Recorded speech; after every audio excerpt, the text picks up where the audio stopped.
She'll die alone just like that dusty cat of hers, Mom whispered with a smirk as the bride entered. Aunt Delia leaned in, sipping her champagne. Please, she couldn't even keep that poetry boy. What was his name again? Ethan? Evan? Doesn't matter, he left. They chuckled. Loud enough. The laughter was a low sting under the violin music. A string of pearls around my throat felt tighter than usual. I sat 2 rows behind them, invisible like always. But I smiled. Because I knew something they didn't. Hi everyone. My name is Kaya. And if you've ever been humiliated by your own blood and still walked with your head high, stay with me. I wasn't supposed to be here. The wedding guest list accidentally forgot me. But Aunt Dee needed someone to hold her reading glasses. And I guess even failures make useful coat racks. I wore navy blue, the only dress I owned that didn't scream office budget. My heels clicked awkwardly on the marble when I walked in late, and heads turned not out of welcome, but recognition of pity. Mom saw me, raised one brow, then muttered to Dad, "She's still single." "You believe that?" He sighed. "Don't start." But they all started. That's what they always did. My sister, Shauna, stood at the altar like a Pinterest-perfect bride, her rented tiara sparkling under the chandeliers. She glanced back once, not to see me but to make sure I saw her. She'd won. She had Mom's love, Aunt's praise, Dad's attention. Me. I was the extra fork at the table. There but never needed. The ceremony ended. People rose. Hugs. Laughter. Toasts. Then I heard Mom again, soft and cutting. "You know what hurts more than being alone at Christmas? Being alone forever." I didn't react. I took a slow sip of water. But my hands were shaking. I remembered all the years I begged them to see me, through internships, heartbreaks, the time I nearly lost my job and cried outside their house for an hour before driving away. They never opened the door. Now here I was. And they still thought I was the failure. But something shifted in me, a quiet switch. Because they were about to find out just how wrong they were. And the first sign was the black Rolls-Royce pulling up outside the glass doors. A shadow stepped out. And I never took another sip of that water. The glass doors opened. Gasps echoed like a chorus of tiny betrayals. Heads turned. Cell phones lifted. A ripple of confusion cut across the room like wind through lace. He walked in slowly. Tailored suit, shoes too polished for this ballroom. A calm, cinematic entrance, as if the universe had rehearsed this exact moment. Mom's smile faltered. Aunt Delia leaned forward, squinting. "Who's that?" Dad stood. And I stood too. He reached me with that quiet confidence, the kind that says I don't chase the room. The room adjusts. He took my hand, lifted it to his lips, then turned toward the stunned faces and said clearly, "Sorry we're late, had to finalize the penthouse paperwork." Silence. Then my voice cut through, soft but sharp. "Oh, and he forgot something." He smiled, reached into his pocket, and pulled out a velvet box. Inside, a $500,000 ring. Custom. Platinum band. A sapphire as deep as nightfall, surrounded by diamonds like frozen teardrops. Aunt Delia nearly dropped her glass. Dad's mouth opened but no words came. And Mom? She looked at me like I'd just rewritten the laws of gravity. "Kaya," she whispered. "You're engaged." "My fiancé," Luca chuckled. "You didn't know?" He slid the ring onto my finger as if sealing a contract with fate. "I've been planning this moment for months." I turned to Mom, watching her eyes scan me like I was suddenly someone else. Someone worthy. Then I leaned in and whispered the same way she had earlier. "I guess I won't be dying alone after all." But this wasn't just about the ring. Or the suit. Or the fact that Shauna's new husband hadn't even paid off his student loans while Luca bought his 3rd penthouse in Manhattan that morning. Well, this was just the first move. Because weddings are expensive. And my sister's was hanging on by a fragile deposit, a venue they couldn't truly afford, and a dream they'd borrowed from Instagram. So after dessert, after the last toast and the final song, I was going to introduce myself to the manager. Because 6 days ago, I bought this venue. And in less than 2 hours, their entire booking would be cancelled. Right after the cake. The applause from Shauna's first dance still echoed when I stepped out onto the balcony, the cool air sharpening the edge of my smile. Inside, Luca was sipping champagne with the owner, the one I had signed papers with privately 6 days earlier. We had made sure it was airtight, The new ownership took effect tonight at 9 p.m. sharp. It was 8:43. I looked down at the garden lights twinkling under the night sky, the tables dressed in blush linens, guests laughing without knowing what was coming. Not cruelly, I wasn't here to ruin a marriage. Just a fantasy. Because Shauna had always measured success by optics. A filtered life curated for those who watched. Me. I'd been the girl behind the curtain. Till now. The door slid open behind me.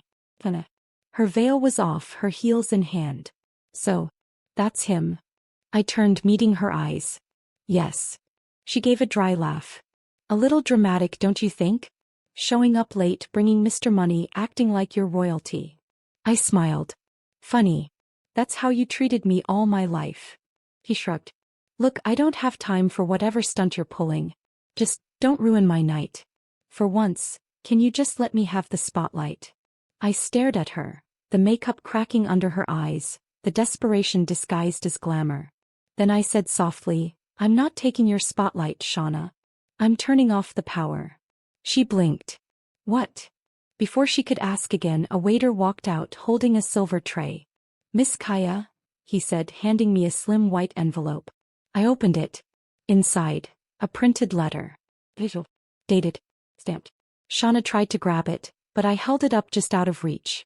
She read the words upside down. Notice of termination. Contract void. And her face drained. You didn't, she whispered. I did. Her breath caught. You canceled my wedding venue? No, I corrected gently. I bought it. I just canceled the rest of your night. From inside we could hear the first signs of confusion. Music stopping. Lights flickering. Luca stepped onto the balcony, calm as ever. It's time. Shauna lunged forward, grabbing my wrist. Why would you do this to me? I looked her in the eyes and said the one truth no one ever dared to speak. Because you taught me how to survive humiliation. I just returned it with interest. And below us the ballroom began to dim. The chandelier lights flickered once, then dimmed to black. Gasps. Murmurs. Chairs scraping. The DJ's voice stammered through the mic before the speakers cut out entirely. I watched it all from the balcony, the way you watch a thunderstorm roll over a house that once called you burden. Luca stood beside me, calm as ever, sipping the last of his champagne. Inside, the manager stepped forward with a microphone connected to a backup generator. Ladies and gentlemen, he said gently, I regret to inform you that due to an administrative error, this venue has changed ownership as of this evening. The new management has not approved continued use of the space past 9 p.m. Aunt Delia stood up. Is this a joke? Mom looked around, frozen. Where's Kaya? What is this? Shauna burst through the doors, veil tangled around her wrist, fury in her eyes. Turn the lights back on, she yelled. This is my wedding. The manager shook his head. I'm sorry. The building is now under Miss Kaya James. She has full authority to close the event. Whispers turned into waves. She owns the venue? Since when? What's happening? Mom grabbed Dad's arm, her lips trembling. This is her doing, she's ruining everything. But I wasn't ruining anything. I was just returning the favor. Shauna stomped up to me, mascara streaking like bruises down her cheeks. You're disgusting. You think money makes you better than me? No, I said quietly. But it makes your cruelty a little less permanent. Dad finally approached. His voice was low. Kaya, is this really what you want? To humiliate your sister? I looked at him. This man who had never stood up for me, never asked if I was okay, never once knocked on my door during those years I cried myself to sleep 2 floors below them. I didn't start this, I said softly. But I decided I'd be the one to end it. He opened his mouth, but the lights snapped off completely. The only glow now came from phones in the moonlight. And in that sudden hush my voice rose, calm, certain. To my beautiful sister Shauna, may your marriage be more stable than your venue contract. Guests turned. Phones recorded. And I walked back inside, heels echoing like clockwork in a cathedral of silence. I stepped back into the ballroom and the silence bent around me like the eye of a storm. Hundreds of eyes. Phones raised, some recording, others lowered in disbelief. But all of them on me. I didn't rush. I didn't flinch. I walked slowly, deliberately toward the center of the room, The same room I wasn't even invited to 3 weeks ago. A child of the family who didn't fit the aesthetic. A sister who always made things awkward. Mom stood beside the cake table, hands trembling around a flute of champagne. "You've made your point," she said through clenched teeth. "Let it go now." But I wasn't finished. I took the mic from the DJ's stand, the soft hum of static filling the dark space. "I know what this looks like," I began, my voice steady, echoing through their hush. "You think I came here to ruin something. But I didn't." Shauna was pacing like a caged animal, whispering to her husband, who looked increasingly unsure. "I came here," I continued, "to reclaim something." I turned slowly to face the crowd. Faces I knew.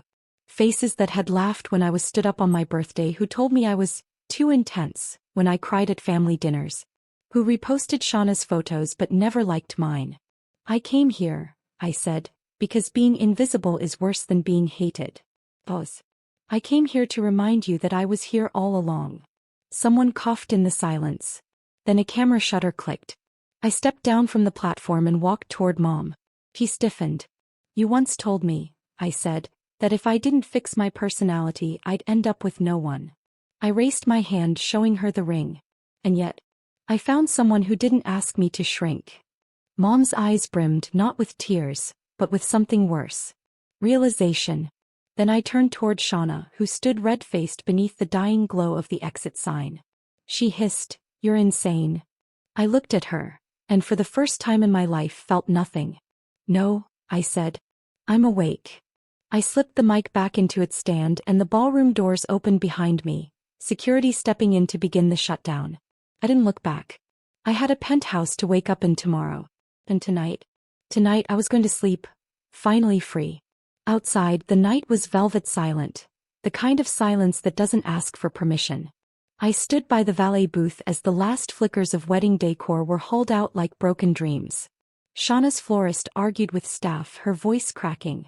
The cake, untouched, was shoved into a box. Guests muttered and scattered like smoke. Luca wrapped his coat over my shoulders. "You okay?" he asked, brushing my hair back gently. I nodded. Lighter than I've ever felt. Inside, they were still trying to salvage the evening. Someone suggested moving the celebration to a cousin's backyard. Others argued over who should have known what. No one noticed that the girl they called invisible had become the center of their storm. And I didn't need their attention anymore. A black SUV pulled up. I recognized the license plate. Dad's. The doors slammed and out stepped my parents. Mom first, heels clicking with fury. "You humiliated us," she snapped. Dad stayed quiet. I turned to face her fully. "No. I mirrored you. You just didn't like the reflection." She scoffed, her voice brittle. "This was your sister's wedding." "And my life," I replied, "which you treated like background noise." She stepped closer, eyes glinting. "You think money and a fancy fiancé makes you better?" "No," I said softly. "But it helped me unlearn the lies you raised me on." A beat of silence. Luca took my hand. That small gesture made my mother flinch. Maybe because she knew no one had ever stood beside me before. Dad finally spoke. "We were hard on you, Kaya, but you always took things too personally." I laughed once, bitter and breathless. "Personal? When your wife whispered I'd die alone. When your sister mocked my breakups like comedy. You made me beg for scraps of love, and called it discipline." He looked down. Maybe for the first time he saw something in me that wasn't disappointing. Maybe he saw himself. But I wasn't asking for redemption. "You want closure?" I asked. They looked up. "Here it is," I said. "I'm done chasing what I never needed." I handed Mom a small envelope. She hesitated, then opened it. Inside, a receipt. Proof of venue transfer. Fully paid. My name. Dated. Final. "This place meant everything to Shauna," she whispered. "I know," I said. "That's why I chose it." Then I kissed Luca's cheek and walked toward our car. Behind me no one followed. Just the sound of my own footsteps, finally going somewhere that felt like mine. The city lights stretched beneath us like gold veins through black velvet as the elevator rose to the 58th floor. Luca stood behind me, silent, his hands around my waist. Neither of us spoke, we didn't need to. The silence tonight wasn't hollow anymore. It was earned. Ding. The elevator opened to glass walls, a minimalist kitchen, and views so wide it felt like the sky belonged to me. Our new penthouse. I slipped off my shoes and walked barefoot across the marble floor. The cold ground grounded me, reminded me this wasn't a dream. I had turned the shame they gave me into steel. Luca opened a bottle of wine, but I was still staring out the window when my phone buzzed. 10 messages. 6 missed calls. From Shauna. From Mom. From cousins I hadn't heard from in years. The latest one read, "You made your point. Happy." I stared at it. Was I happy? No. That word felt too small. I wasn't happy. I was free. I turned off the phone. Set it down like a stone I'd carried too long. Luca walked over, wrapping a throw around my shoulders. "You don't owe them anything," he said. "I know," I whispered. But part of me still wanted them to say sorry. He kissed the back of my neck. "They won't." And I realized then they probably never would. And maybe that was okay. I didn't need an apology carved out of guilt. I needed a life where I stopped shrinking. Where I didn't sit in the back row of my own story. Luca handed me a small envelope, soft, cream-colored. "What's this?" He smiled. "Something for tomorrow." I opened it. A deed transfer. Not just for the venue, but for a small art gallery downtown. My name on it. "You always wanted to open one," he said. "Now you can." Tears burned at the edge of my lashes. Not from sadness. From being seen. Really seen. I leaned into him, resting my head on his chest as the city sparkled below. I wasn't alone. I wasn't forgotten. And I wasn't afraid anymore. The girl they mocked had become the woman they couldn't ignore. The next morning, sunlight bled across the penthouse floor. Soft, golden, indifferent to yesterday's chaos. I made coffee in silence, the aroma filling the space as Luca read the news beside me. My phone remained powered off, untouched on the marble counter. I didn't need to hear what they were saying. Because I already knew. They would twist it, shrink it, blame me. That was their pattern. But this time I wasn't part of the script. I was the author. There was a knock at the door. I opened it to find a flower delivery. A single bouquet. From Dad. No card. Just a familiar handwriting on the wrapping paper. She deserved better. I placed it gently in a tall glass vase and didn't cry. Not because it didn't matter. But because I didn't need to bleed to prove I had healed. Luca stepped up beside me. "You still thinking about them?" I shook my head. "I'm thinking about me." I picked up my laptop and opened the draft I'd abandoned years ago. A poetry collection I once hid from my family because they called it too dramatic. Pages of words written in the dark, when all I had was heartbreak and silence. Now I wrote in daylight. With wine on the shelf and equity in my name. At noon the gallery keys arrived by courier. I walked there alone. It was small. Raw. Sunlight poured through the windows onto blank walls. Walls waiting to be filled with truth. I stood in the center of the room barefoot again. And whispered the words I never thought I'd say. I made it. Not as revenge. Not as a middle finger. But as proof that survival isn't silent. It sings. Mine. Was finally loud enough to echo back. Later that evening I received a voicemail from Mom. Her voice was tight. Controlled. "Your sister's upset. She's struggling. I hope you can reflect on your actions and apologize." I didn't respond. Instead I lit a candle, poured wine and wrote one final line in my manuscript. They told me I'd die alone. I died once in their silence. But this life? I live in full volume. And as the candle flickered against the glass, I closed the laptop. Smiled.